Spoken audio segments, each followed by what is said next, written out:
저희들은 모두 고진감래라는 사자성어를 알 것입니다.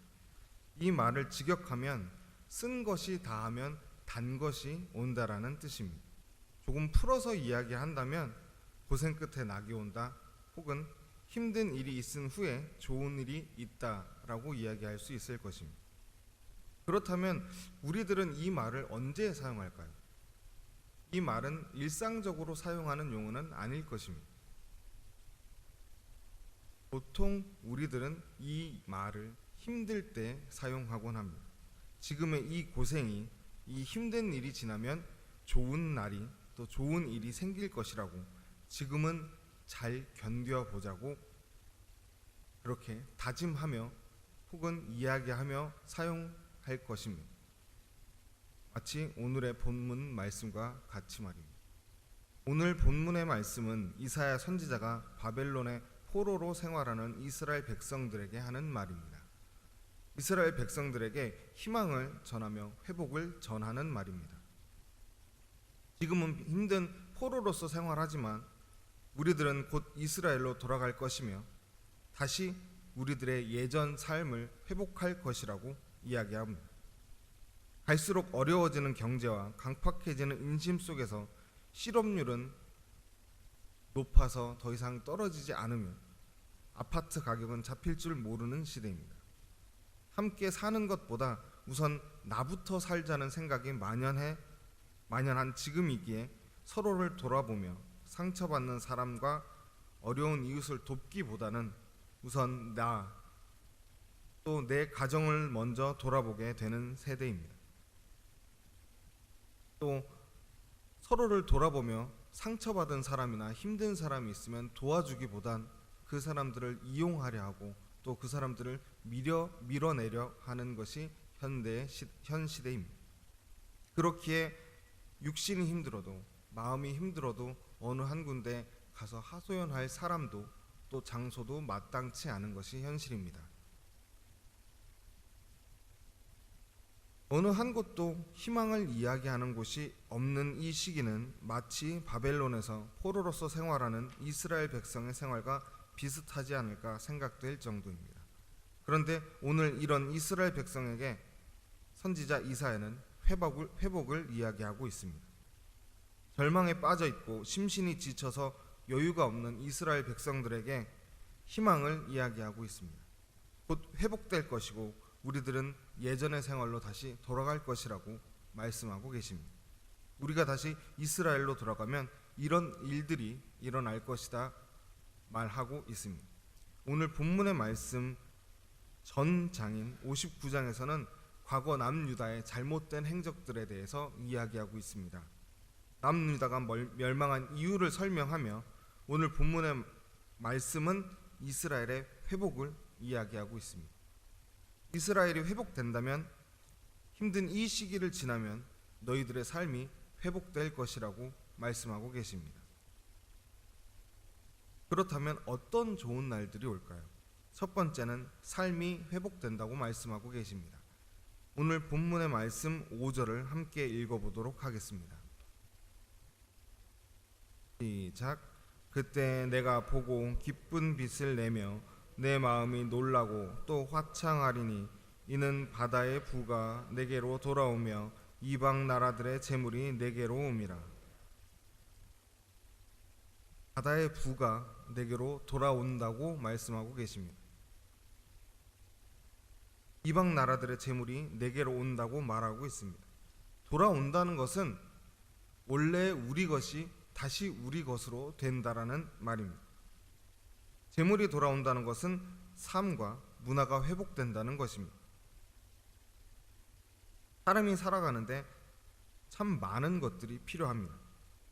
사람과 사람이 만나서 가정을 이루고 가정과 가정이 만나서 공동체를 이루고 그 공동체와 공동체가 만나서 국가를 이루게 됩니다. 즉 나라는 여러 공동체들의 집합체인 것입니다. 이렇게 공동체들이 모여서 나라가 이루어지기에 각자가 사용하던 가치를 정하던 기준이 다르기에 나라에서는 공통적으로 사용하는 가치를 정하고 화폐를 만듭니다. 이렇게 만들어진 화폐는 우리가 살아가는 데 필요한 모든 곳에 사용됩니다. 그렇게 재물이 돈이 없다면 삶이 그리고 문화가 회복되지 않습니다.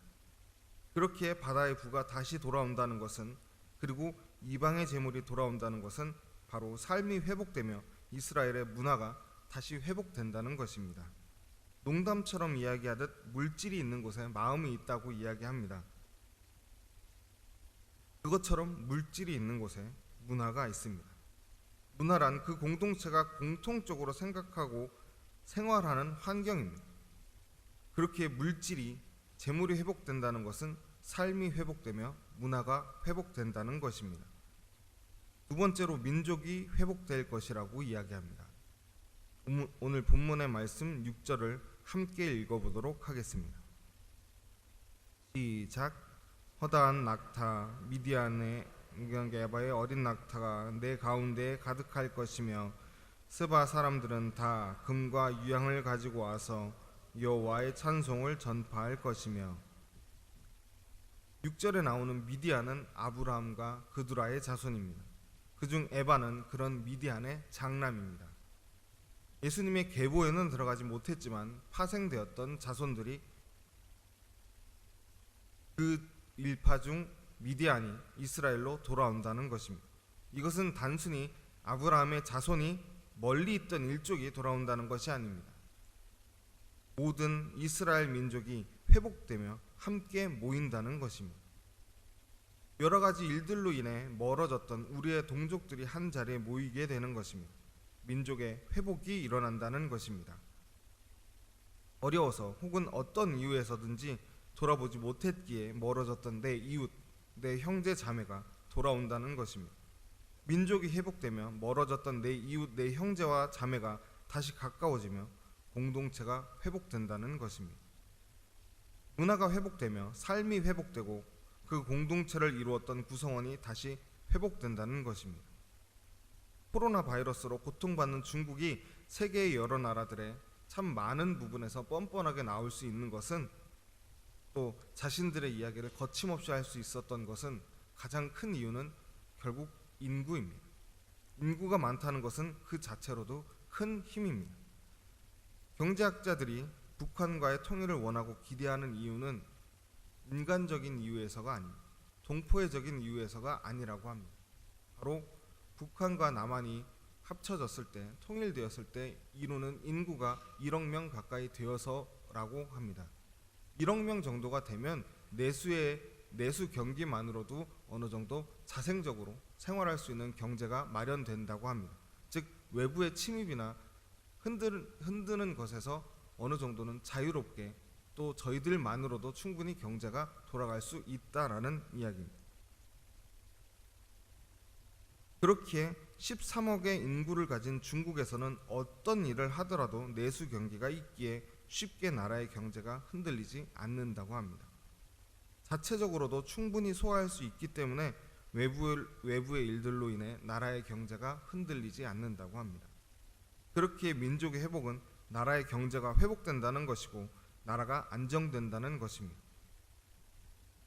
당시의 나라의 개념은 지금의 개념과는 조금 다릅니다.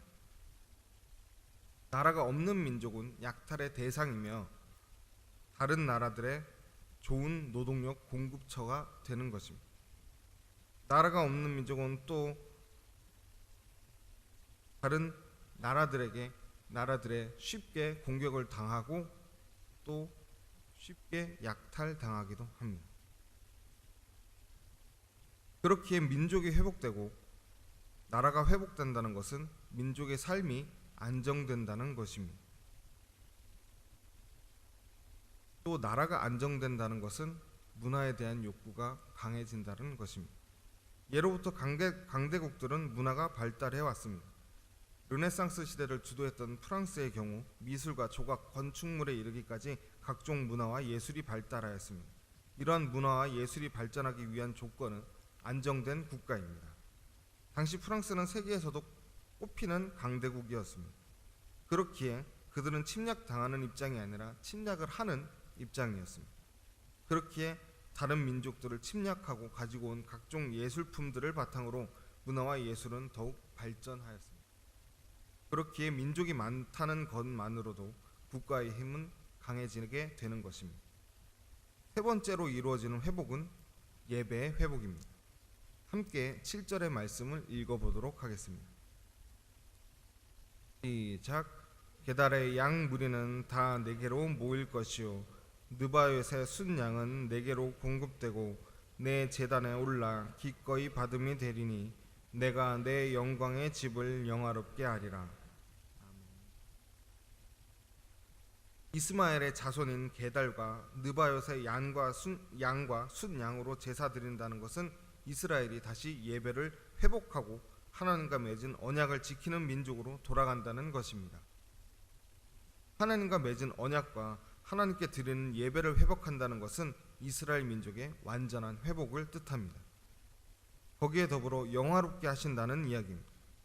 예배가 회복되고 그 예배를 드리는 곳을 영화롭게 하신다는 것은 그 예배가 회복되는 것뿐만 아니라 예배의 자리가 그리고 예배가 부흥된다는 것입니다. 삶이 회복되고 문화와 경제가 회복되며 예배가 회복되는 이스라엘의 완전한 회복을 이야기하고 있습니다. 문화에 대해서 연구하는 학자들은 제사를 드리는 것을 종합적인 예술이라고 표현하기도 합니다. 제물이기에 그 제물을 담는 그릇도 필요하고 제사에 쓰이는 도구들도 필요할 것입니다. 또 신에게 제사를 드리기 위한 곳이기에 건물도 필요할 것입니다. 그런데 신에게 제사를 드리는 도구이고 건물이기에 일반적인 건물이 아니라 아름답고 화려한 건물이 필요합니다. 제사를 집례할 사람이 입는 옷이기에 화려해야 합니다. 신에게 제사를 드리기 위한 건물이기에 웅장해야 합니다. 아름다운 옷을 만들기 위해서는 여러 가지 재질의 옷감이 필요합니다. 또 색을 입히는 염료가 필요합니다. 그런데 염료라는 것은 실생활에 많이 사용되는 것이 아닙니다. 그렇기에 이 색을 입히는 염료를 구하기 위해선 많은 노동력과 시간이 필요합니다. 그렇기에 색상 옷은 신분이 높은 사람만 입는 옷이었습니다. 또한 건물을 크고 웅장하게 짓기 위해서는 많은 기술과 노동력이 그리고 재료들이 필요합니다. 그릇과 기구들도 마찬가지입니다. 이렇게 많은 것들이 필요한 제사이기에 어떠한 민족이 얼마나 강성했는가를 판별하는 한 가지 기준으로 그 민족이 제사를 드렸는지 파악하는 것이라고 합니다. 즉 하나님께서 예배를 회복시키신다는 것은 모든 것이 안정되고 그 백성이 제사를 드릴 수 있을 만큼 강하게 하신다는 것입니다. 즉 완전한 회복을 명하신 것이고 그렇게 될 것이라고 말씀하시는 것입니다. 그런데 이렇게 회복하기 위해서는 먼저 해야 할 것이 있습니다. 그것은 바로 여호와의 영광이 임하는 것입니다. 오늘 본문의 말씀 1절에서는 이렇게 말씀하고 계십니다. 일어나라 빛을 발하라 이는 내 빛이 이르렀고 여호와의 영광이 내 위에 임하였음이니라. 하나님은 이스라엘 백성에게 여호와의 영광이 내 위에 임하였다고 말씀하고 계십니다. 아직은 포로로 생활하며 노예로서 비참한 생활을 하고 있지만 나는 이미 너와 함께하고 있다 말씀하고 계십니다. 내가 너와 함께하고 있으니 너희는 희망을 품으라 말씀하고 계십니다. 이렇게 하나님의 영광이 임한 이스라엘 백성들에게 하나님은 일어나라고 말씀하고 계십니다. 절망에 빠져있던 이스라엘 백성들에게 일어나라고 말씀하고 계십니다. 노예로서 생활하며 아무런 희망도 없고 매일매일 더 깊은 수렁에 들어가는 듯한 삶을 살고 있는 이스라엘 백성들에게 일어나라고 말씀하고 계십니다. 절망에 빠져있지 말고 이제 그만 내 손을 잡고 일어나라고 하나님께서 말씀하고 계십니다. 아무런 희망이 없는 이스라엘 백성들에게 내가 너희와 함께 있으니 너희는 더 이상 절망에서 허우적대지 말고 일어나라고 말씀하고 계십니다. 하나님께서는 함께 하시며 이스라엘 백성들에게 희망을 말씀하고 계십니다. 깊은 절망에 빠진 사람은 그 절망을 극복하고 일어나기 위해서 가장 먼저 해야 하는 것이 있습니다. 그것은 절망에 빠지게 된 원인을 찾고 그 원인을 치료하는 것입니다. 즉 마음의 상처를 치료하는 것입니다. 하나님께서는 이스라엘 백성들에게 그냥 희망을 가지라고 이야기하는 것이 아니라 너희의 힘든 것, 고통을 알고 있으니 치료해 주시겠다고 말씀하고 계시는 것입니다. 너희들의 마음의 상처를 알고 있으니 치료해 주시겠다고 말씀하고 계십니다. 너희들이 힘든 것을 알고 있다고 위로해 주시는 것입니다. 내가 너희의 상처를 치료해 주고 너희들의 슬픔을 위로해 줄 테니 더 이상 절망에 빠지지 말고 내 손을 잡고 일어서라고 말씀하고 계십니다. 하나님께서는 이스라엘 백성들에게 희망과 함께 치료와 회복을 말씀하고 계십니다. 다음으로는 빛을 발하라고 말씀하고 계십니다. 지금 포로로서 생활하고 노예로서 생활하고 있는 이스라엘 백성들에게 어떻게 빛을 발하라고 말씀하고 계시는 걸까요? 더 이상 나빠질 것도 없는 노예로서 살아가는 이스라엘 백성들에게 무슨 희망이 있어서 빛을 발할 수 있을까요? 당시의 노예들은 아무런 권리가 없었습니다. 아무런 희망도 없었습니다. 아무런 권리가 없다는 것은 스스로의 생명을 방어하고 보호할 수 있는 권리조차 없다라는 것입니다. 또 어떠한 재산을 가질 수 있는 권리도 없었습니다. 노예가 아닌 평민이 노예를 죽이면 그 노예의 주인에게 그 노예가 가진 값어치만큼의 재물을 주면 해결되는 것이었습니다.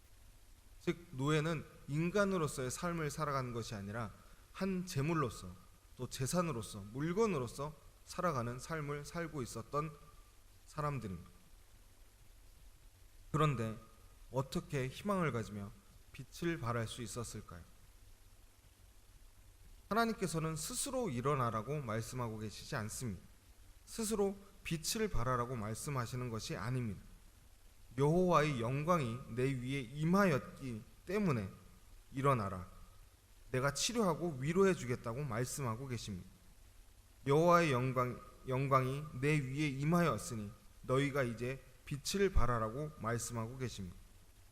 너희들이 너희들의 힘으로 그리스도인임을 하나님과 언약을 맺은 백성임을 나타내라고 말씀하시는 것이 아니라 내가 너희와 함께하니 너희는 두려워하지 말고 너희가 하나님의 백성임을 나타내라고 말씀하고 계십니다. 제가 어렸을 때 하늘을 올려다보면 참 많은 별들이 있었습니다. 어두운 밤이 되고 주위가 캄캄해지면 정말 별들이 쏟아질 것처럼 많이 있었습니다. 서울에서 살았는데도 참 많은 별들을 볼 수 있었습니다. 그런데 우리가 보는 이 별들이 또 달들이 스스로 빛을 내는 별들은 없다고 합니다. 태양의 빛을 받아 그 빛들을 반사하여 빛을 낸다고 합니다. 그렇기에 이 달들은 그리고 별들은 태양이 없다면 빛을 낼 수 없다고 합니다. 단 한 가지 예외가 있다면 별들이 빛을 낼 수 있는 경우는 그 별이 붕괴되며 폭파되며 나오는 그 열기 또 그 빛을 이용해서 빛을 내는 경우밖에 없다고 합니다. 이렇듯 하나님께서는 내가 너희와 함께하니 너희가 일어나고 빛을 발하라고 말씀하고 계십니다. 그리고 마지막으로 눈을 들어 사방을 보라고 말씀하고 계십니다. 오늘 본문의 말씀 4절을 함께 보도록 하겠습니다. 시작. 내 눈을 들어 사방을 보라. 무리가 다 모여 내게로 오느니라. 내 아들들은 먼 곳에서 오겠고 내 딸들은 안기어 올 것이라. 하나님께서는 일어나서 빛을 발하고 눈을 들라고 말씀하고 계십니다. 사방을 보라고 말씀하고 계십니다. 절망에 빠진 사람들은 스스로 일어나지 못하며 스스로 나타내지 못합니다. 그리고 가장 중요한 것은 주위를 둘러보지 못합니다. 나와 친하게 지내고 내 주위에 있던 사람들이 도움을 주고자 하는 사람들이 있어도 그것을 보지 못합니다. 주위에 아무리 많은 사람들이 있어도 아무리 도움을 주어도 주위를 돌아보지 못합니다. 아니, 보지 않습니다. 절망에 빠진 사람들은 스스로의 상처가 너무 커서 스스로 그 상처에 먹힌 사람들입니다. 너무 힘들어서 주위에 아무것도 눈에 들어오지 않습니다. 그렇기에 도와주려는 사람들의 도움도 귀찮게 여깁니다. 그렇기에 점점 더 깊은 수렁에 빠지게 됩니다. 우리들은 살면서 참 많은 고난의 순간들이 옵니다. 일이 힘들고 삶에 지치고 인간관계에 지치며 모든 상황이 나에게 도움이 되지 않는다고 느껴지는 순간들이 있습니다. 지금의 삶이 너무 힘들면, 너무 지치면 사람은 어느 순간 시야가 극도로 좁아지게 됩니다. 내 주위에 있는 사람들이 보이지 않게 되고 오직 나만 보게 됩니다. 이기적이지 않던 사람도 어느 순간 이기적으로 변하고 주위의 사람들에 대한 배려가 없어지고 여유가 사라지게 되는 경우가 있습니다. 그 순간은 바로 내 삶이 너무 힘들기 때문입니다. 지금 내 삶이 너무 힘들게 되면 또 힘들기에 점차 여유가 사라지게 되고 상황이 급박하기에 여유가 사라지게 되는 것입니다. 여유가 사라지면 시야가 좁아집니다. 모든 가정이 비슷하겠지만 종종 부모님들은 자녀들에게 갑자기 일정을 통보하는 경우가 있습니다. 며칠의 여유를 두고 일정을 통보한다면, 말씀해 주신다면 어느 정도의 약속을 정리할 수 있는 시간이 생기겠지만 대략 2-3시간 전에 갑자기 와서 어딜 가야 하니 준비해라 라고 이야기를 한다면 정말 크게 당황하게 됩니다. 중고등학교의 청소년들 같은 경우에는 일정이 어느 정도 정해져 있기에 그 외의 일정들을 부모님들이 거의 대부분 알고 있기에 어느 정도는 가능하지만 대학생이 되고 직장인이 되면 그 직장 생활 이후의 모든 일정은 스스로 결정하기 때문에 또 그 모든 일정을 부모님께 얘기하지 않기에 부모님께서 모르는 일정들이 있을 수도 있습니다. 혹은 비밀리에 남자친구와 여자친구 약속을 잡아놨던 경우도 있을 것입니다. 그런데 갑자기 1-2시간 전 혹은 2-3시간 전에 이 약속이 있다고 어딜 가야 한다고 이야기하면 참 많이 당황하게 될 것입니다. 이렇게 당황하게 되면 사람은 필히 실수를 하게 됩니다. 횡설수설을 한다든지 부모님께 비밀리에 만나고 있던 남자친구와 여자친구의 소재를 밝힌다든지 혹은 내가 지금 전화를 하면서 전화기를 찾기도 합니다. 이 모든 경우는 여유가 없기에 시야가 극도로 좁아져서 생기는 일입니다. 그럴 때 전문가들은 잠시 멈추고 심호흡을 한 뒤에 눈을 들어 주위를 보라고 이야기합니다. 그러면 잠시의 여유를 통해 극도로 좁아졌던 시야가 다시 조금은 넓어진다고 이야기합니다. 가절에서도 아들들과 딸들이 오는 것을 보기 위해서는 눈을 들어야 볼 수 있습니다. 눈을 계속 나로 향하고 있다면 혹은 아래로 향하고 있다면 주위에 누가 오는지 알 수 없습니다. 이제 말씀을 마치려고 합니다. 하나님께서는 이스라엘 백성들에게 회복을 약속하십니다. 하나님께서는 우리들에게 회복을 약속하십니다. 그런데 이 회복은 스스로 이루는 것이 아닙니다. 그리고 아무런 대가 없이 이루어지는 약속이 아닙니다. 남유다가 바벨론에 의하여 멸망당하고 포로로서 노예로서 생활하던 이스라엘 백성의 고통을 들으시고 하나님께서는 이스라엘 백성들에게 회복을 약속하십니다. 남유다가 멸망당한 원인을 다시 이스라엘 백성들에게 알려주시며 회복을 명하십니다. 또 약속하십니다. 여호와의 영광이 내게 임하였으니 너희가 회복할 것이라고 말씀하고 계십니다. 살면서 우리들은 고난의 순간들을 너무나도 많이 겪게 됩니다.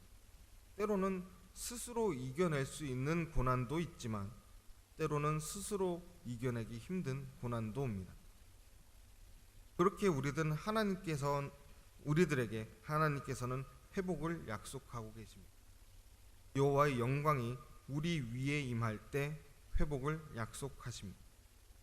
하나님의 영광이 우리 위에 임할 때 위로와 회복을 약속하십니다. 힘들고 지치고 나 혼자라고 생각될 때, 절망에 빠질 때, 계속 수렁으로 빠지는 것 같을 때 하나님을 찾아야 합니다. 사람이 하는 위로는 온전한 위로가 아닙니다. 상담을 공부하며 들은 말은 상담만으로는 트라우마나 상처를 치료할 수 없다고 이야기합니다.